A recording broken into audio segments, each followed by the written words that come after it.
Ya, senang sekali bahwa saya hadir di sini. Pertama, saya juga mengapresiasi apa yang tadi disampaikan sejarah daripada Dewan Dakwah dan juga pengembangan generasi muda yang berdakwah dai di seluruh Indonesia. Dalam situasi sekarang ini memang dengan kemajuan teknologi, dai juga sudah berkembang, ya, berbeda. Dan itulah maka dai sekarang, kalau dai bil lisan, dakwah bil lisan, itu luar biasa. Setiap kita buka YouTube, kita buka TV, selalu ada taksya atau kuliah umum atau dakwah dari begitu banyak ustadz-ustadz yang hebat-hebat. Kalau kita berbicara di masjid mungkin hanya berapa ribu yang mendengar, tapi kalau di TV bisa jutaan orang mendengarkan dakwah. Di dakwah bil lisan itu sudah luar biasa. Nah, karena itulah maka tentu pendidikan di sini mengikuti zaman juga. Di samping dakwah bil lisan, tentu yang harus juga diaktifkan dakwah bil hal. Seperti saya sampaikan tadi, pengembangan di samping dakwah juga pengembangan ekonomi setempat. Jadi nanti mungkin saya tidak tahu apa sekarang ini mahasiswa diajarkan soal pertanian, soal perdagangan, soal teknis macam-macam, supaya daerah-daerah itu bukan hanya terus disuruh ke masjid berdakwah fikih diajarin, tapi bagaimana dia makmur, bagaimana pertaniannya lebih maju, bagaimana sistem pengairannya baik, bagaimana bekerja bersama-sama. Kan inilah yang dibutuhkan masyarakat, dan lebih gampang dakwah bil hal itu jauh lebih mudah daripada dakwah bil lisan. Kalau apabila dakwah bil hal diajar digabungkan dengan dakwah bil lisan, maka itu pengertian masyarakat jauh lebih cepat tentu dan mengikuti tidak semuanya.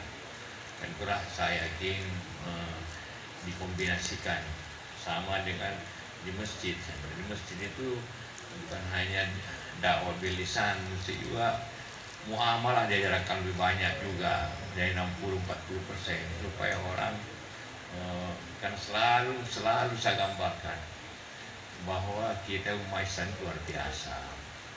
Semua lembaga politik, di birokrasi atau di kalangan profesi sudah begitu banyak, dan kita menonjol pendidikan. Tapi yang paling kurang itu di bidang ekonomi. Jadi selalu orang bicara bagaimana zakat kita tingkatkan, wakaf kita tingkatkan. Saya bilang pertama kali kalau ingin tingkatkan zakat, maka musakinya harus kita dorong lebih banyak. Tapi kalau hanya mustahiknya yang banyak, muzaki tidak banyak, itu bagaimanapun upaya kita zakat akan kurang, wakaf akan kurang. Karena maka upaya pendidikan ini tentu mungkin ada di tempat lain, ada pengelolaan sawah, percobaan bekerja sama dengan Kementerian Pertanian, bagaimana bibit yang baik. Jadi bukan hanya dakwah untuk keagamaan, keimanan, tapi dakwah untuk kemakmuran juga bagian daripada yang penting kita laksanakan di sini. Dan itulah maka saya harapkan, karena saya melihat kampus ini luar biasa besar dan cukup baik dan besar, maka tentu mungkin di belakang ada nanti percobaan perikanan, bagaimana ikan lele membiarkan, bagaimana ini diperbaiki, bagaimana semuanya. Karena di kampung mereka hidup dari situ. Walaupun keimanannya bangun pura, tapi meraya miskin juga, ini kan tentu belum mencukupi, belum lengkaplah kehidupan ini. Karena itulah maka saya sarankan maka kombinasi antara dakwah bil lisan, dakwah bil hal harus kita kombinasikan dalam pendidikan. di tempat ini, dan itu bisa lebih mudah kalau di sini bekerja sama dengan juga dibantu oleh PU. Kalau minta sama pertanian gak mudah, kasih tenaga-tenaga penyuluh untuk mengajar di sini, atau kementerian lain koperasi minta mengajar, sehingga betul-betul mungkin saja jadinya dai yang dikirim tidak perlu subsidi lagi, karena dia bekerja di bidang ekonomi untuk memberi contoh perikanan, dia dapat hasilnya juga, dia akan makmur di tempat itu. Jadi itulah yang tentu harus kita mulai sekarang, karena kalau dakwah bil lisan itu sudah luar biasa. Satu kali sesama bicara jutaan orang, satu kali Saat bicara jutaan orang yang mendengarkannya, satu kali Mak Dede bicara yang pagi-pagi jutaan orang menyaksikannya. Nah, tapi kalau dia tidak bisa mengajarkan hal bagaimana kemajuan ekonomi, selalu saya menggambarkan begini, selalu kita diajarkan para ustadz, mari kita mengikuti jejak Rasulullah. Nabi Muhammad Rasulullah dia umur 13 mulai dagang sampai 40, jadi 27 tahun. Tapi dia jadi Rasul dari umur 40 sampai 23 tahun. Jadi lebih lama beliau Rasulullah berdagang daripada jadi Rasul. Kalau ini kita ikuti itu, supaya ini mudah berkembang. Jadi bukan hanya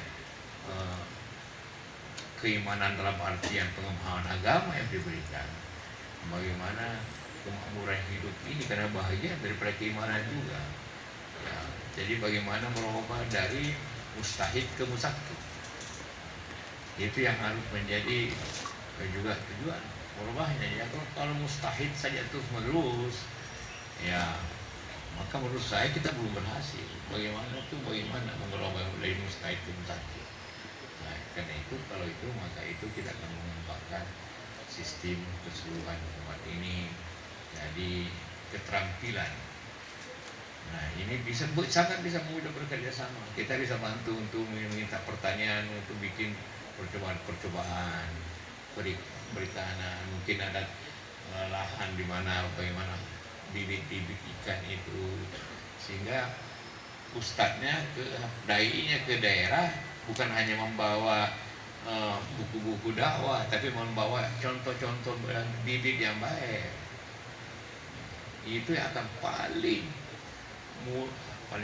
dakwah yang paling terkesan masyarakat kalau bisa digabungkan antara dakwah bil lisan dan dakwah bil hal. Saya kira itulah yang menjadi bagian daripada kita. Sekali lagi saya ingin menyampaikan terima kasih kesempatan ini. Jadi Pak Direktur, ini saya sudah diizinkan Menteri PU untuk tanda tangan ini. Jadi, karena tentu beliau yang punya kewenangan, tapi saya bersedia untuk mewakili beliau dalam meresmikan ini. Terima kasih. Wabillahi taufiq wal hidayah. Assalamualaikum warahmatullahi wabarakatuh. Waalaikumsalam warahmatullahi wabarakatuh.